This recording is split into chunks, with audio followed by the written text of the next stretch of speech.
것도 내용 적어줄 때 그냥 구두로 얘기하는 애들은 그냥 구두로 들어주면 돼요. 근데 선생님이 굳이 여기다 판서하면서 이거는 이러이런 얘기도 설명을 해주면 일단 들어줘야 돼요. 우리가 100점을 목표로 하진 않지만 무난하게 60점 이상을 맞으려고 그러면 기본적으로 필요한 용어 정도는 정리를 해줘야 돼요. 그래서 그 정도 나중에 여러분들이 우리 학원에 여기서 보는 모의고사 말고 외부 모의고사를 보더라도 물어보는 베이스는 다 비슷해요. 여기서 우리가 중요하다고 얘기하는 애들은 다 나올 거라고요. 그러니까 정확하게 용어 정리만 해두게 되면 성적이 나올 거라고요. 그래야지 안심이 될 거 아니겠어요. 그죠? 그런 의미에서 한번 우리도 조만간에 한번 이제 그 테스트하는 일정은 다가와요. 네, 한번은 이제 해봐야 되니까. 너무 적으면 표본 추출이 안 되잖아요. 어느 정도 모였을 때. 그렇죠? 한번. 어떻게 해요? 계속 안 모이겠다고요? 안 모이면 여러분 손해죠. 뭐 그게. 그죠? 계속 미뤄진다고 뭐 좋나요? 자, 거기 개발 방식의 유형을 보면 신개발이 있고 재개발이 있죠. 예. 거기 그 재개발 쪽에 보게 되면 시행 방법에 따라 보존 재개발, 수복 재개발, 개량 재개발, 철거 재개발이 있죠. 여기서는 보존 재개발 있죠. 하고 수복 재개발 있잖아요. 요거 제목을 바꿔서 한번 나왔었어요. 그러니까 제목이 보존이잖아요. 얘는 특징이 뭐냐면 노라든가 불량화의 요인은 발생하지 않았어요. 그거를 사전에 미연에 방지하기 위해서 하는 개발이에요. 그래서 지난번에 제가 경주 지역을 예를 들어 드렸어요. 경주에서 지진 발생했었죠. 예, 그래서 지진이 일어나고 난 다음에 많은 이제 그 학자들이 첨성대를 가본 거예요. 균열이 있었을까? 강한 지진이 발생했으니까. 근데 1000년 전에도 경주는 지진이 많았대요. 그래서 1000년 전에 이미 첨성대가 내진 설계가 돼 있던 거예요. 거기가.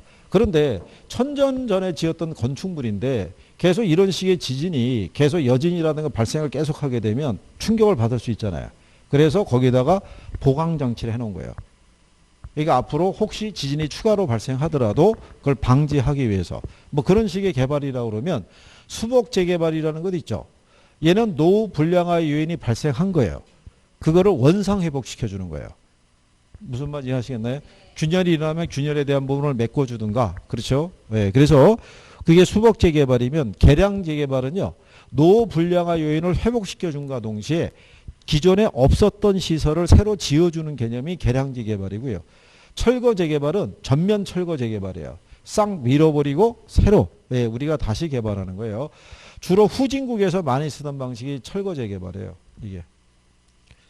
그리고 이제 그 밑에 가면 도시 및 주거환경 정비법에 정비사업상의 구별이라고 해놨죠. 주거환경 개선 사업의 원래 전 명칭이 주거환경 정비사업이었어요.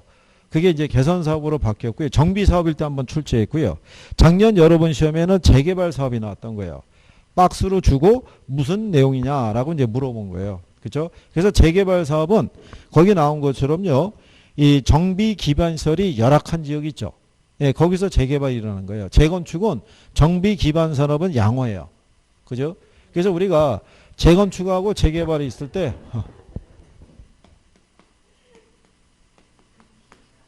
얘는 정비 기반 산업이 열악하다고 돼 있죠. 예, 그래서 이거를 이렇게 묶어준 거예요. 열이 발생할 때 우리가 발열이라고 얘기하죠. 예, 그렇게 해서 이제 구별을 해드린 거고. 그 다음에 이제 그 밑에 가면 공영개발하고 민간개발이라고 있죠. 공영개발은 이제 국가나 지자체가 개발 주체가 돼서 개발을 하는 거예요. 그렇겠죠. 그래서 여기도 공영개발에 의해 보면 니은에 이렇게 돼 있죠. 민간개발은 관리, 사회적 편익을 고려하는데 사회적 편익이 비용을 초과한다면 개발사업의 타당성이 있다고 본다 이렇게 놨잖아요. 아까 우리가 예탈 때 설명해 드린 거죠. 뭐 그 내용인 거예요. 근데 이 공영개발을 추진하게 되면은 일단 균형 있는 개발을 추진을 해요. 그런데 공영개발 방식이 주로 무슨 방식이냐면 매수 방식이에요. 그러다 보니까 토지 소유자의 토지를 양도하겠다는 의사표시 있죠. 이거는 반영되지 않아요. 그러니까 토지 소유자의 권리 침해가 큰 부분이라고 보시면 돼요. 대신에 정부나 지자체가 토지를 매수해서 개발 사업을 추진하기 때문에 효율적이고 계획적인 개발은 가능해요. 근데 이게 토지를 매수하려고 그러면 보상해 줘야겠죠. 예, 그래서 보상에 따른 갈등 문제라는 게 불거질 수 있는 게 공영개발의 단점이라고 생각하시면 돼요. 그죠? 예, 그런 방식으로 보시면 되겠고. 그 다음에 이제 그 420페이지에 가면 박스 밑에 민간 개발 방식이라고 있죠. 예, 거긴 별표 하시는 거예요. 그래서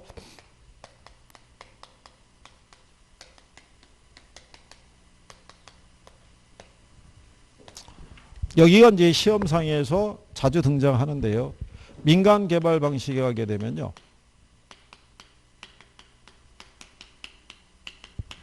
예, 자체 개발 사업 방식이라고 있어요. 예, 이걸 다른 말로 뭐라고 얘기하냐면 지주 자력 개발이라고 그래요.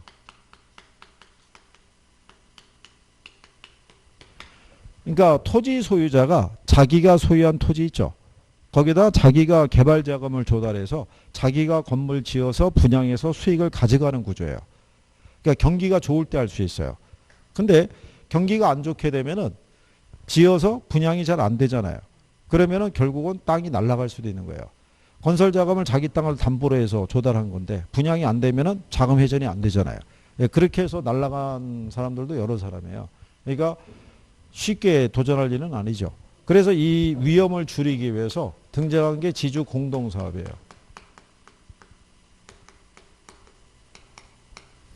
그러니까 요거는 지주하고 개발업자하고 이제 같이 조인해서 개발 사업을 추진하는 거예요.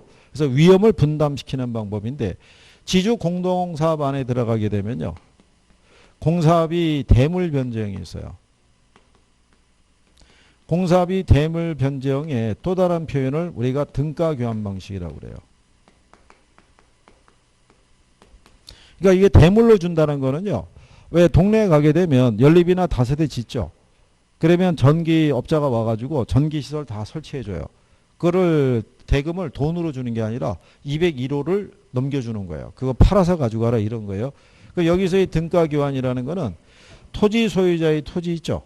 여기에다가 이렇게 개발업자가 건물을 짓고 난 다음에 토지 가치하고 건물 가치를 1대1로 교환한다는 얘기인데 현실적으로는 저기 등가가 안 돼요. 같을 수가 없으니까. 그러니까 부족한 부분은 뭐 현금으로 준다든가 이렇게 해서 메꾸는 식의 약정이 맺어져 있어야 되고 이거를 할 당시에는 이 토지 있죠. 이 토지는 신탁 설정이 돼요. 왜냐하면 개발을 하고 난 다음에 토지 소유자가 딴소리 할 수가 있다고요. 아니면 그 사이에 토지 소유자가 토지를 다른 사람에게 양도할 수도 있을 거 아니에요. 그래서 그걸 미연에 방지하기 위해서 신탁 설정이 돼 있다라고 보시면 돼요. 그 다음에 이제 공사비를 뭐로 주는 게 있냐면요. 분양금으로 지급하는 형태도 있고요.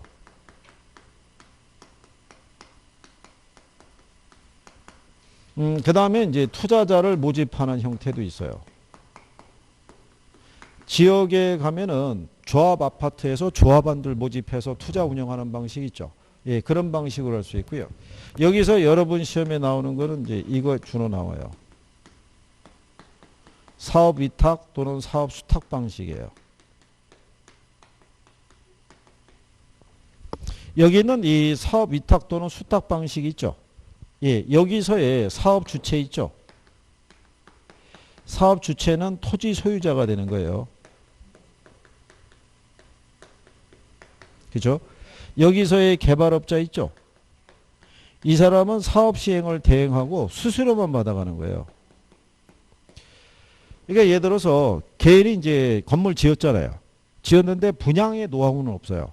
그 자기가 뭐 분양을 해봐도 어떻게 뭐 설명이나 이게 어렵잖아요. 그러면 얘네하고 일괄 임대 계약을 체결해요. 니네가 분양을 해주면 건별로 수수료 몇 프로 주겠다 이렇게 얘기를 해요.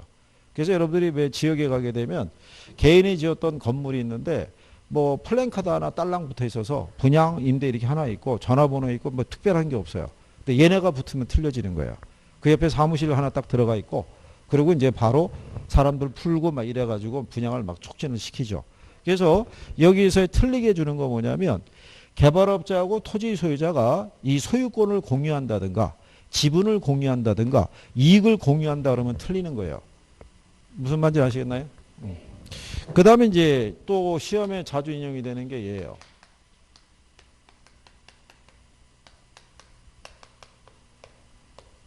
예, 토지 신탁 개발 방식이라고 있어요. 토지 신탁 개발 방식은요.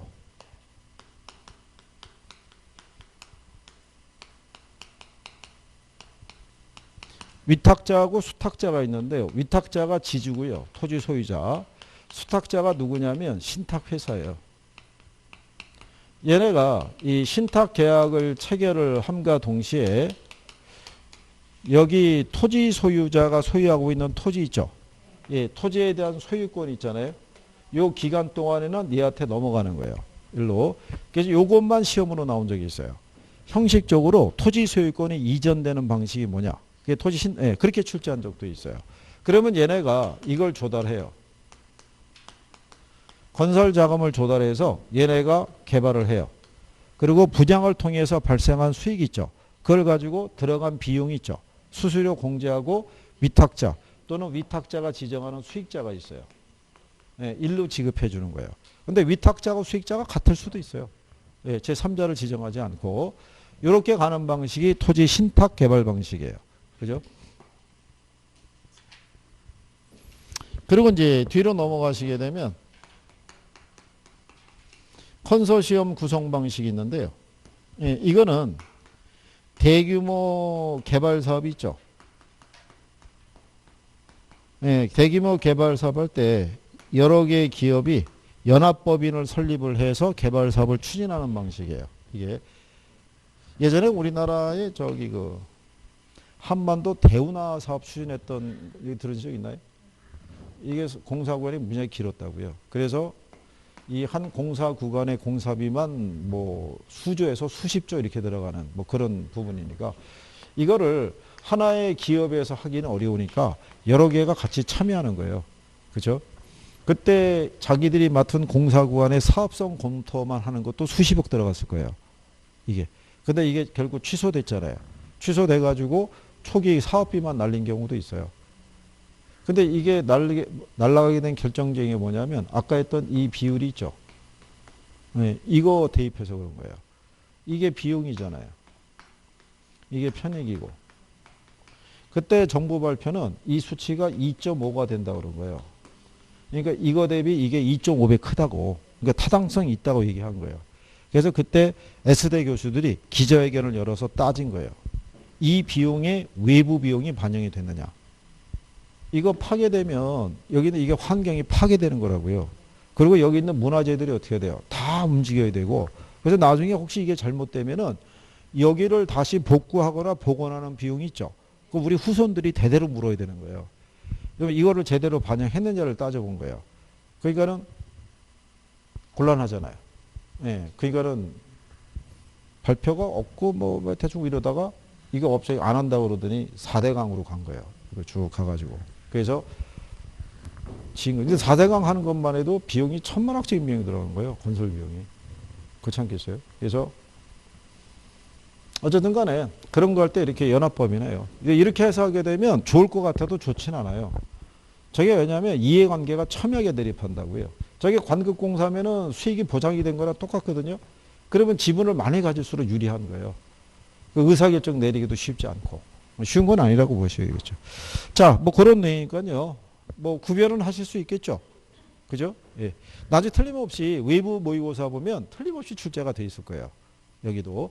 그러니까 우리가 강의할 때 별표한 내용이 있죠. 걔네들 안 물어볼 수가 없어요. 다 물어봐요. 그죠? 그리고 그 밑에 보면은 민간자본 유치 사업 방식이라고 있죠. 예, 거기도 별표하는 거예요.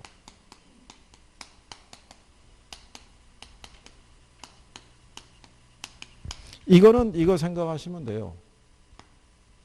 민자 고속도로 아시죠? 예. 그렇게 쓰는 방식이에요. 민자 고속도로. 그래서 왜냐하면 정부가 이 사회 간접 자본 시설 있죠. 도로, 고속도로라든가 아니면 다리라든가 뭐 공항, 항만 이런 거를 지으려고 그러면 예산이 필요하잖아요. 그렇죠? 근데 예산 편성이 다 끝났단 말이에요. 근데 갑자기 시급하게 이 시설이 필요할 때도 있잖아요. 그러면 예산 편성할 때까지 시간 많이 걸리죠. 예, 그럴 때 이제 민간 자본을 유치해가지고 이 시설을 우선 공급하는 거예요. 그죠? 그래서 이 유형에 보시게 되면은 요 B라고 맨 먼저 보면은 BTO 방식이라고 있죠. 422페이지. BTO의 요 B가 빌드예요. 이게 그러면 이거는 민간업자가 자기가 돈을 내서 그 시설물을 뭐 하는 거예요? 준공하는 거예요. 준공을 하고 그 다음에 나오는 게 트랜스퍼라고 해놨죠. 예, 준공을 하고 이 시설에 따른 소유권이 있죠. 예, 이거를 정부 있죠. 예, 정부 등에 이거를 귀속을 시키는 거예요. 그 대가로 이 시설에 따른 시설관리 운영권 있죠. 예, 이거를 획득하게 돼요. 한 30년 정도. 그죠? 그래서 투자비를 회수하는 방식인데 주로 어디에 쓰는 거냐면 여기에 써요. 사회 간접 자본 시설 있죠. 뭐 고속도로라든가 뭐 일반 도로, 그 다음에 뭐 다리, 그 다음에 공항, 항만 뭐 이런 데다 만들 때 써요. 터널이나. 그죠? 그래서 이거는 여기를 이용하는 사람들이 있죠. 이 사용자에게 이거를 받을 수 있는 거예요. 뭐를 받을 수 있다? 사용료를. 그래서 이 사용료를 갖고 투자비를 회수하는 방식이에요. 이게. 그런데 얘는 사용료를 받아가지고 투자비를 회수하기 때문에 수익률이 확정되지는 않아요. 예상보다 수익이 적게 나올 수도 있어요, 없어요? 예, 그러면 예전에는 그 부족한 부분을 정부나 지자체가 메꿔주는 방식으로 양해각서가 체결이 된 거예요. 그래가지고 이게 지자체 지역 주민의 부담으로 작용하는 경우가 되게 많았다고요. 근데 지금은 이제 그런 식의 양해각서는 체결하지 않죠. 근데 그것도 문제가 많은 거예요. 틀림없이 이거 할 때도 경제성 분석을 해요. 근데 이게 공공기관에서도 하고 민간기관에서도 해요. 근데 그 분석을 다 통과를 해요. 그리고 막상 운영을 하면 손실이 발생해요. 그러니까 참 이해가 안 되는 일이죠. 그렇잖아요. 거기서 어딘선가는 걸러져야 되는데 얘가 뭐 그냥 대충으로 넘어간 거겠죠. 그래서 이 방식이에요. 자, 그 다음에 가장 많이 나오는 것 중에 하나가 뭐냐면 옆 페이지에 가시면 동그라미 2번에 BTL이라고 해놨죠. 여기까지는 똑같아요. 이 B하고 뭐까지? T까지는 똑같아요. 마지막이 이거예요. 요 리스가 나오게 되면요. 그 시설물 있죠. 예, 그거를 뭐 해서 임차 또는 뭐 한다? 임대하는 거예요. 그러면 예를 들어서 이거는 어디다 쓰는 거냐면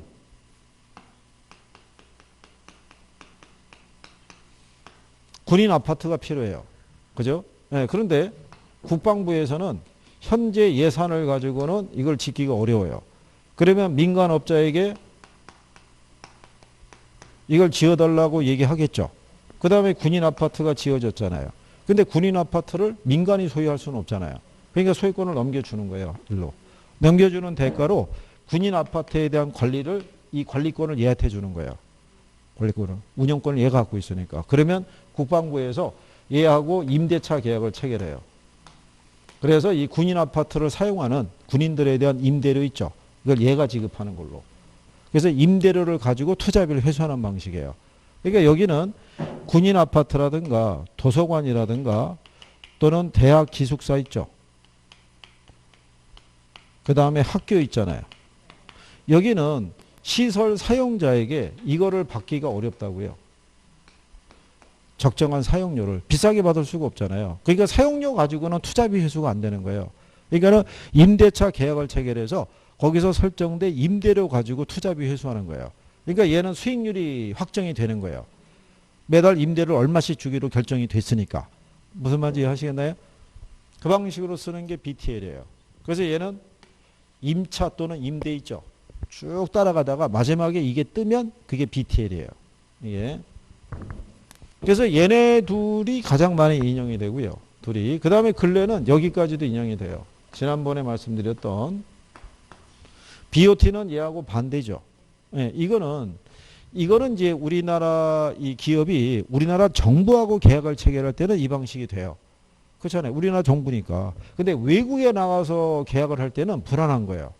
외국 정부가 딴소리 할 수도 있잖아요. 그러니까 우리나라가 기업이 나가서 고속도로 건설해줘요. 해주고 그 고속도로에 대한 시설 소유권을 우리나라 기업이 갖는 거예요. 그래서 갖고 도로 통행료 받아서 투자비 다 회수한 다음에 그 나라 빠져나오면서 기부 체납하고 나오는 거예요. 예, 그러니까 바뀌는 거죠. 무슨 말인지 이해하시겠죠? 예, 그래서 순서대로만 따라가실 수 있어도 무난하게 정리할 수 있다. 뭐 이렇게.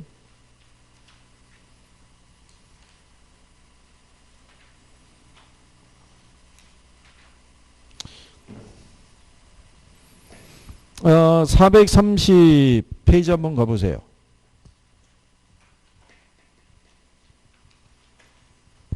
거기 하면은 문제 13번 있죠. 자, 뭐라고 해놨냐면요. 시설의 준공과 함께 시설의 소유권이 정부에 귀속되지만 이렇게 해놨죠. 그러면 BT까지 가는 거예요. 사업시행자가 정해진 기간 동안 시설에 대한 운영권을 가지고 수익을 낸다고 그랬죠. 이게 오퍼레이트인 거예요. 그리고 주로 어디 쓰냐면 도로, 터널 등 시설 이용자로부터 이용료를 징수할 수 있는 사회 기반 시설 건설의 사업 방식으로 주로 쓴다고 해놨죠. 예, 그래서 이게 답이 BTO가 되는 거예요. 근데 그 밑에 14번 있죠. 예, 14번에 기억을 보시게 되면은 사회 기반 시설의 준공과 동시에 해당 시설의 소유권이 국가 또는 지자체에게 귀속이 된다라고 해놨죠. 그리고 사업 시행자에게 일정 기간의 시설관리 운영권을 인정하되 그 시설을 국가 또는 지자체 등이 협약에서 정한 기간 동안 임차에서 사용 수익한다고 그랬죠. 임차가 마지막에 들어가 있죠. 그럼 이게 BTL인 거예요. 그러면 밑에 보기에서 찾으라는 거잖아요. BTL이 라에 있다고요. 예, 그래서 그 기억이 라가 되는 애가 4번밖에 없어요. 그러니까 걔 하나만 풀어도 답이 되게끔 해준 거예요. 그리고 박스에 있는 니은 있죠. 예, 그 니은은 BTO 물어본 거예요. 박스 안에. 그래서 결국은 예, 이거 두 개를 낸 거예요. BTL하고 BTO 있죠. 예, 가장 기본적인 방식이니까. 예, 그래서 자꾸 하시다 보면 조금씩 늘어요. 그 다음에 이제 뒤로 넘어가시게 되면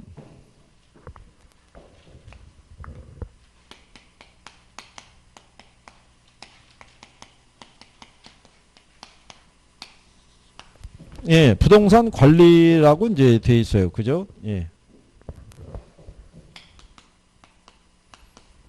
지금까지 여러분들이 배우신 단원이 이거예요. 이용하고 개발. 그러니까 지금까지 이렇게 했으면은 지금부터 이해를 해야 된다는 의미예요. 관리를. 예. 관리의 중요성이 상당히 큰 이유가 뭐냐면 부동산은 수명이 긴 자산이에요. 이 관리 여하에 따라 내가 보유하고 있는 가치가 큰 자산의 수명이 짧아질 수도 있고요. 그 수명이 오랫동안 지속이 될 수도 있어요. 이게 실제 시장에서는 이 관리 업무 능력이 상당히 중요해요. 근데 여기가 아직은 이론으로는 확실하게 정립이 안 된 거예요. 그죠? 근데 나중에 아마 이 부동산 관리하는 시장 규모도 되게 커질 거라고 봐요.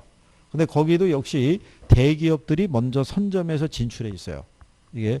그래서 우리나라에서 아마 그 에버랜드 있죠. 예, 에버랜드 하나 이런 애들이 벌써 이 관리업체 갖고 있어요. 관리에 대한 거를 운영하고 있으니까. 그러니까 자, 그러면 이런 관리가 왜 필요하게 됐냐는 것 있죠. 예, 거기 보시면은 제일 먼저 나오는 게 뭐가 나와요? 예, 부동산에게 관련된 모든 그 문제에 대한 기초는 여기에 비롯돼요. 도시화 과정에서. 자, 옛날에 우리나라가 농업국가였어요. 그죠? 그러니까 우리나라 국민의 한 80에서 90% 정도는 농업활동에 종사했다고요. 근데 지금 산업구조가 바뀌었잖아요. 공업화가 진행이 되면서. 그렇죠? 그러면 농촌 지역에서는 인력이 남아도는 거예요. 그러면 그 인력이 공업화를 따라서 도시 지역에 일자리를 찾아서 움직이기 시작한다고요. 그래서 어디로 모여들겠어요? 도시로. 근데 도시의 공간은 한정돼 있잖아요. 그러면 그 늘어난 인구를 수용하려고 그러면 건물의 규모가 점점 커질 수밖에 없어요. 그래서 이제 공동주택이나 대형 빌딩 이런 게 등장하기 시작해요. 그죠? 그러면 이제 그거를 전용 부분은 우리가 관리하더라도 공용 부분은 우리가 관리할 수 있는 부분이 발생을 해요. 이제 그거를 이제 전문적으로 관리해 주는 게 필요하게 되었다라고 생각하시면 돼요. 그죠? 예, 그래서 이제 이게 필요하게 되고요. 그 다음에 이제 여러분들 아시다시피 라이프 사이클이 바뀐 거죠. 농업국가 할 때는 거기서 출생해서 거기서 사망하는 라이프 사이클이에요. 그러니까 외부로 이주해야 안 해요. 이주 안 하죠. 평생 거기서 농사 짓고 그냥 그러고 산다 이런 개념인데 요즘은 틀리잖아요.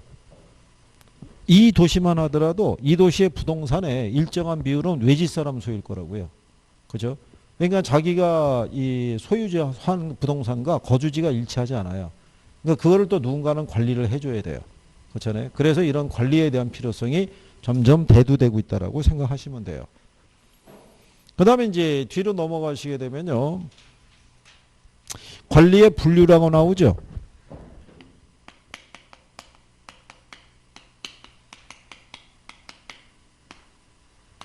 예, 분리해 보게 되면 제일 먼저 나오는 게요. 그 복합 개념의 관리라고 해놨죠. 예, 그거는 내용적 분류라고도 얘기를 해요. 거기 보면은 법률적 관리라는 것도 있고요. 경제적 관리라는 것도 있고, 그 다음에 무슨 관리? 여기는 딱히 뭐 낼 만한 파트는 별로 없어요. 왜 낼 만한 파트가 별로 안 되냐면요. 법률적 관리에 보면 권리 분석과 조정 있죠. 권리 분석하는 건 누가 봐도 법률적 관리잖아요. 그래서 여기서는 이 계약 관리 있죠. 이게 무슨 관리에 들어간다고? 법률적 관리에 들어간다고 생각하시면 되겠고, 그리고 경제적 관리도 수지 관리나 회계 관리 있죠. 이거는 당연히 경제적 관리잖아요. 그러니까 여기서는 인력 관리가 경제적 관리에 들어간다는 것 있죠. 예, 그거. 그 다음에 기술적 관리에서는요, 이렇게 경계 측량 실시하는 것 있죠. 이건 기술적 관리에 들어가는 거예요. 소유권에 관한 경계에 관한 분쟁이 발생하는 걸 조정하는 건 법률적 관리겠으나 이건 경계 측량을 실시하는 거잖아요. 여기는 이제 그런 정도로. 그 다음에 그 밑에 가면은 내용에 따른 분류라고 해놨는데 그게 영역별 분류라고 해놨죠. 여기서 작년에도 시험에 나왔는데요. 가장 대표적인 게 이거예요.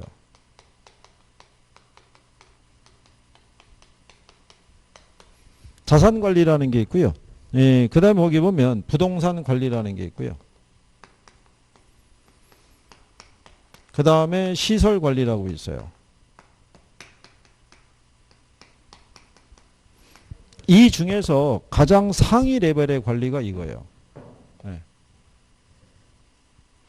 그래서 나중에 여러분들이 중개사 자격증을 취득하시고 몇 년 세월이 지난 다음에 만약에 정부에서 자산관리사 시험 제도를 도입을 한다. 그래서 시행을 한다. 그러면 1회 시험에 한번 도전해 보세요. 1회 시험에. 예, 그래서 이게 실상 시장에서는요, 민간이 운영하는 이 자격제도는 있어요. 근데 그거는 공인받은 게 아니기 때문에 별 의미가 없고, 예. 이게 아마 그 일반인들은 보기 힘들 거예요. 자산관리사 정도면은 기능 쪽에서는 거의 기술사 레벨 정도가 되니까. 그러니까 이거는 전문적인 능력이 상당히 뛰어나야지 할 수 있는 거예요. 이거 할 수 있으려고 그러면. 그죠? 그러니까 여기는 일반적인 중개업자들이 그 부동산 관리해 주는 것도 있죠. 뭐 임대차 계약을 체결해 주거나 청소 관리해 주거나 그런 것도 있잖아요. 그거보다는 훨씬 상위 레벨인 거예요. 그러니까 여기는 부동산의 가치를 증진시키는 쪽에 초점이 되어 있는 거예요. 여기는 유지하는 데 초점이 있다 그러면. 그럼 예를 들어서 건물 왜 리모델링 하는 거 아시죠? 예, 건물 리모델링을 하는 게 이 자산관리 영역이에요. 건물을 리모델링을 하면은 건물의 가치가 변할 수 있어요, 없어요? 예, 가치가 변할 수 있죠. 그래서 시험에 한번 나온 거예요. 건물 리모델링 하는 건 시설관리에 속한다고. 그럼 틀리겠죠? 그래서 그 자산관리의 항목이 있죠? 예, 그거 기억해 두셔야 돼요. 작년에도 박스로 주고 이게 무슨 관리에 대한 내용이냐? 이렇게 출제한 거예요. 이해하시겠죠? 예. 그 다음에 그 밑에 가면 관리 방식에 의해 구분이라고 해놨죠. 예. 거기는 또 별표하는 거죠.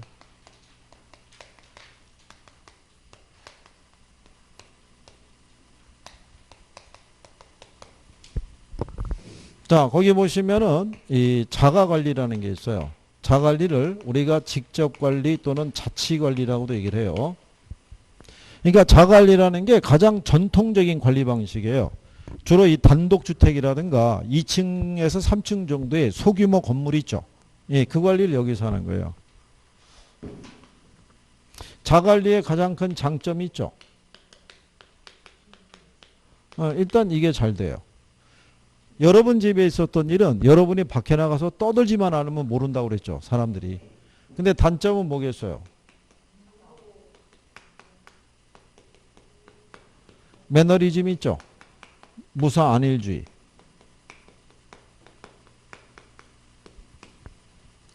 나중에 이제 뭐 청소하거나 어디 뭐 문제 생긴 거 손보는 것도 귀찮은 거예요, 이제. 혼자 하다 보니까. 그죠? 여기에 빠지기 쉽다 이런 얘기죠. 근데 위탁관리라는 것 있죠.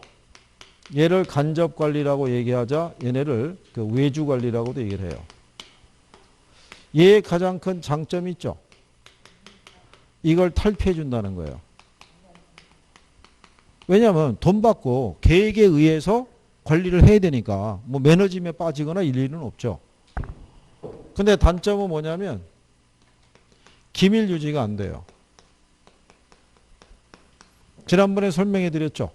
우리나라 항공사 그 부인 있잖아요. 회장 부인이 갑질 사건으로 법정에 섰잖아요.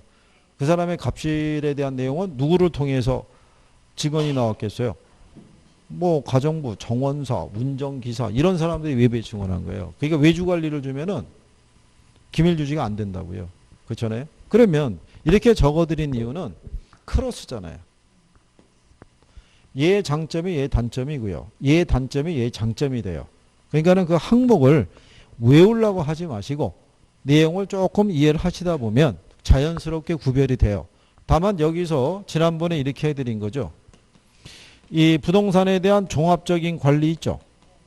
종합적인 관리는 자관리하고 여기 있는 위탁관리 둘 중에 어디에 장점이 된다라고 얘기했어요. 종합적 관리. 어? 종합적 관리. 둘 중에 무슨 방식의 장점? 종합적 관리. 어? 여기라고요, 여기. 참고로 여러분 집 계약하는 것 있죠. 분양 들어간 여러분이 결정했을 거 아니에요. 집 담보로 대출 받는 것도 여러분이 결정했겠죠. 가령해서 방 하나 세주는 것도 여러분이 결정할 거 아니에요. 모든 부분에 대한 이 관리를 여기서 직접 하는 거예요. 그러니까 이게 뭐냐면 단독주택일 때 얘기하는 거예요. 그렇죠? 여기 있는 그 관리를 대신해 주는 사람이 사고 파는 문제를 얘가 결정해 줄 수 있는 건 아니잖아요. 얘가 대출을 해주거나 그런 것도 아니잖아요. 그러니까 종합적인 부분의 관리는 자관리의 장점에 해당이 된다고요. 그래서 거기 그 438페이지 맨 위에 가면 자관리의 장점이 있죠. 네? 네, 거기 리을에 가면 관리하는 각 부분을 종합적으로 운영할 수 있다 이렇게 해놨잖아요. 그죠? 그게 자관리의 장점이라고요.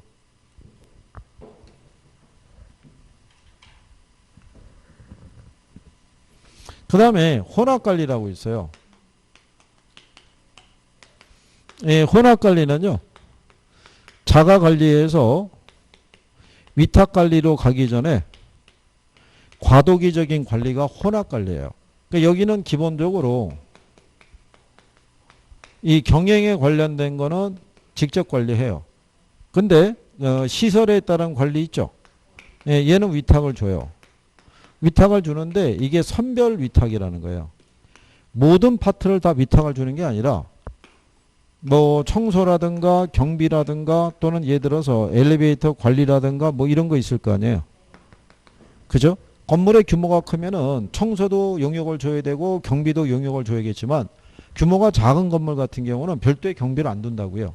그죠? 그냥 필요한 청소 정도만 해달라고 선별해서 위탁을 한다는 거예요. 무슨 말인지 이해하시겠죠? 예, 근데 이렇게 위탁을 주다 보면 나중에 문제가 발생하면은 책임 소재가 좀 애매해질 때가 있어요. 그죠? 실제로 예전에 저기 그 노랑 쪽에 있는 학원 그 건물 거기 그 분쟁이 붙은 게 뭐냐면 건물주가 청소 용역을 줬는데 아마 용역비를 싸게 줬나 이렇게 했나 봐요. 근데 이제 계약서상의 문구가 애매하게 들어갔던 거예요. 그래서 그 청소 용역 받는 회사에서 복도하고 계단은 청소해 주는데 화장실 청소는 안 해주는 거예요. 일부러.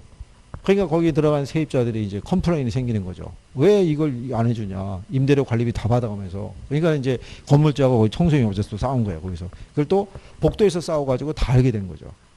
그게. 아니 그 돈 받고 누가 거기까지 해주냐고. 네? 다 해준다는 거 아니냐. 그런 건 아니다. 해가지고 해서 붙는 거예요. 그러니까 문제가 생기면 명확하게 규정이 있지 않고서는 분쟁이 발생할 소지가 큰 게 혼합관리라고 보시면 돼요. 그죠? 이거 혼합관리 쪽에 보게 되면 그래서 단점이 뭐냐면 문제가 발생을 하잖아요. 그러면 뭐가 불분명하다. 이게 불분명하잖아요. 근데 이게 시험에 이렇게 나오는 거예요. 혼합관리의 장점은 문제가 발생했을 때 책임 소재가 분명해지는 장점이 있다. 이렇게 나오는 거예요. 그럼 걔가 답일 거 아니에요. 그죠? 그리고 또 심지어는 어떻게 나오냐면 경영회계 요거는 위탁을 주고 청소 이런 것 있죠. 이거는 소유자가 한다. 뭐 이렇게 나오는 거예요. 뒤집어진 거잖아요. 아니 어느 소유자가 자기가 청소하고 다니고 임대차 계약이나 이거는 다 위탁을 주겠어요. 그렇잖아요. 지극히 상식적으로 나오는 거예요. 그러니까 여기 나오는 거를 틀린다는 것도 성격이 이상한 거예요. 하나밖에도 안 나오는데. 그죠? 그 다음에 이제 뒤로 넘어가게 되면 부동산 관리 활동이라고 있죠. 예, 이거는 뭐냐면, 미국의 부동산 관리 회사들의 업무에 대해서 얘기하는 거예요. 그러니까 지금 배우신 여기 있죠.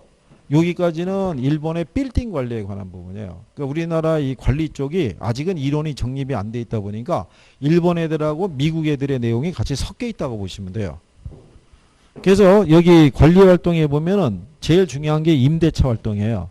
그래서 임차인을 선정할 때는요, 주거용 부동산은 뭐가 중요하냐면 유대성이 중요한 거예요. 그러니까 사회성이라고 그럴까요? 주변 이웃하고 잘 어울릴 수 있느냐 이런 얘기예요. 그죠? 이웃 중에 보면은 또 튀는 집 있어요, 없어요? 있어요. 그래서 우리나라는 이거 중시해요. 그 강남 쪽에 가게 되면 그 퇴직 그 고위 공무원들로 구성이 된 주로 이 빌라가 있어요. 그 빌라에 거주하는 양반들이 주변 중개업소에게 뭐라고 요청을 했냐면 우리 빌라에는 단지에는 졸부는 들이지 마라. 이게 안 맞는다 이거죠. 그러니까 퇴직 이제 고위 공무원이니까 주로 만나서 대화하면은 뭘 갖고 얘기하겠어요. 국가의 미래, 뭐 나라 걱정, 뭐 이런 거 하고 있는데 돈은 말이죠. 이렇게 해야지 벌 수 있어. 이러면은 이게 안 맞을 거 아니에요. 그러니까는 그거 상당히 중시해요. 그리고 서울의 어느 지역이라고 지명이 나오면 좀 그러니까 어느 부천에서는 그 지역에 왜 매물이 나왔는데 그거를 누가 인수하려고 그랬냐면 신흥 벤처 사업가 있죠. 좀 젊은. 그게 인수하려고 그러니까는 그 동네 주민들이 돈 내갖고 그 집 사버렸어요. 들어오지 못하게. 그런 식으로 그게 좀 강한 거예요. 그런 것들이. 우리나라 그 여러분들이 저기 보면은 인종차별 있죠. 예, 인종차별이 심한 나라가 어디 같으세요? 호주. 호주도 물론 그런 게 있고 독일도 마찬가지 뭐 백호주의 뭐 이런 게 있어가지고 그게 강한데 우리나라도 심해요. 우리나라는 어릴 때부터 교육을 그렇게 받는지 모르겠는데 일단 얼굴 하얗면 한 수 접어줘요. 백인이면. 근데 색깔이 약간 진하다거나 아니면 약간 우리보다도 더 그렇다고 그러면 일단 한 잔을 깔고 들어가는 경향이 있어요. 그렇잖아요. 누가 길 가다 물어보더라도 흑인이 와서 물어볼 때하고 백인이 와서 물어볼 때 대응이 틀려요. 백인이 물어보면 뭔가 약간 미안한 듯한 표정을 지면서 못 알아듣겠다 뭐 대충 이러면서 부끄러운 듯 하면서 가는데 흑인이 물으면 아래로 째려본다고요. 이 인간이 뭐 이런 식이죠. 그러니까는 그게 좀 강하다는 편이 좀 있어요. 그게. 밑에를 좀 한다는 솔직히 그런 것도 있다고요. 게다가 이렇게 얼굴 봤을 땐 잘 모르거든요. 근데 입에서 나오는 게 그 연변 사투리 있죠. 그게 나오면 약간 또 내려보는 그런 경향이 있다고요. 이게 별로 그렇다는 거죠. 어쨌든 간에 유대성이 중시돼. 그 상업용 부동산은 뭐가 중요하냐면 매상고가 중요해요.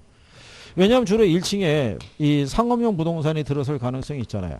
근데 얘가 매출이 안 나오면은 임대료 제때 못 내요. 그럼 결국은 얘가 공실이 생길 거 아니에요. 그러면 건물 이미지가 나빠져요. 그걸 꼭 살펴봐야 되고 그 다음에 사무실하고 공업용 부동산은 적합성이 필요해요. 성격이 서로 맞는 애들이 들어가 있어야 돼요. 그죠? 제가 지난번에 그렇게 했었잖아요. 여기 학원인데 여기 단란주점이 같이 나란히 들어가 있던 적도 있어요.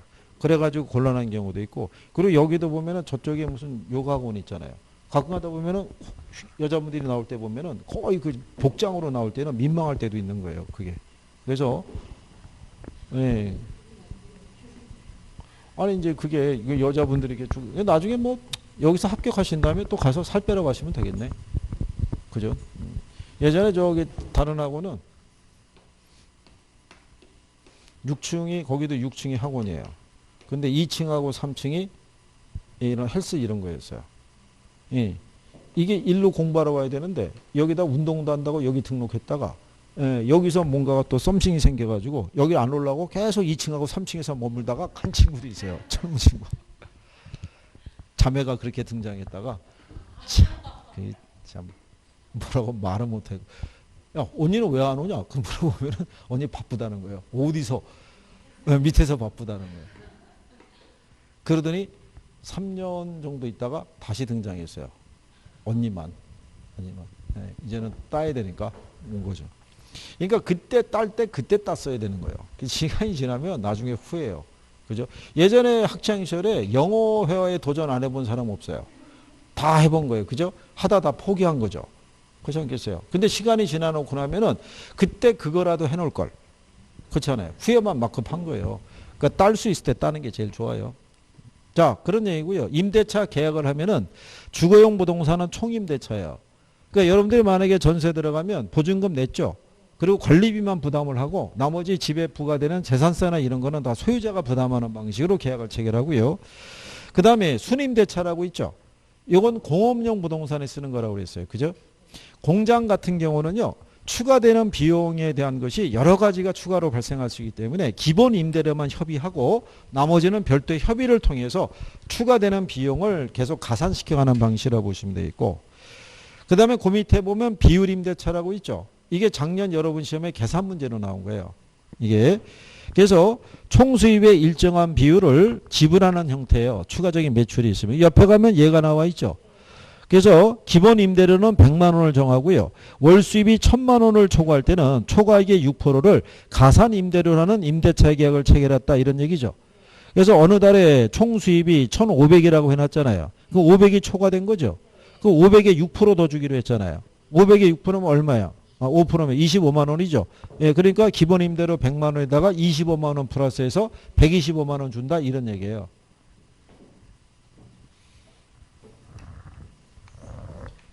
작년 여러분 시험은요. 이렇게 준 거예요. 기본 임대료를 줄 때 임대 가능 면적이 500평방미터예요. 근데 기본 임대료가 평방미터당 6만 원 줬다고요. 그죠? 그럼 기본 임대 수익이 얼마 나오겠어요? 그러면 여기에는 500 곱하기 6만 원 하면 돼요. 그러면 이게 3천만 원 나온다고요.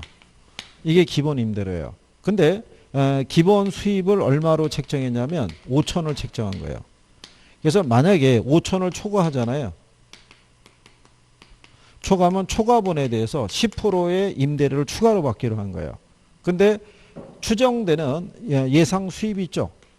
예상 수입이 평방미터당 20만 원으로 준 거예요. 이렇게. 그러면 500에 대한 20이면 얼마겠어요? 1억 나오는 거예요. 1억. 그러면 기본 수입이 5천인데 1억이 나왔으니까 5천이 더 발생한 거죠. 5천에 10%면 얼마겠어요? 500. 그래서 기본 임대료 3천에다가 500 플러스해서 3,500이 답이었어요. 이렇게 해서 출제한 거예요. 그러니까 요령을 알면 대입은 하는데 그래도 약간 변형은 준 거죠. 뭐 그런 식의 내용이라고 보시면 되겠고, 그 다음에 그 밑에 보면 부동산의 유지 활동이라고 명시가 되어 있죠. 거기 보면은 일상적, 예방적, 대응적이라고 해놨잖아요.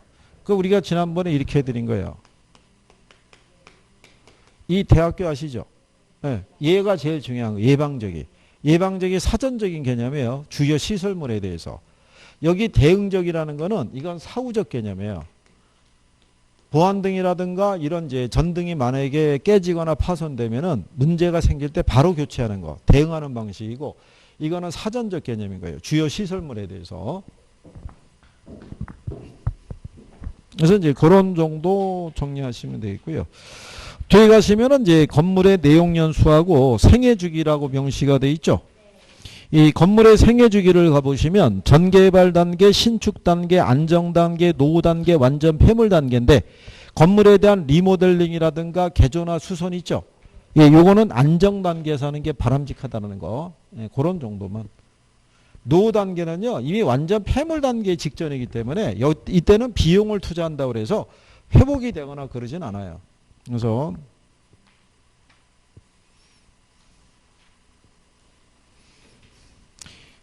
자, 그 다음에 이제 뒤로 가시면은 453페이지에 마케팅이 있어요. 잠깐 쉬었다가 마케팅을 정리하죠.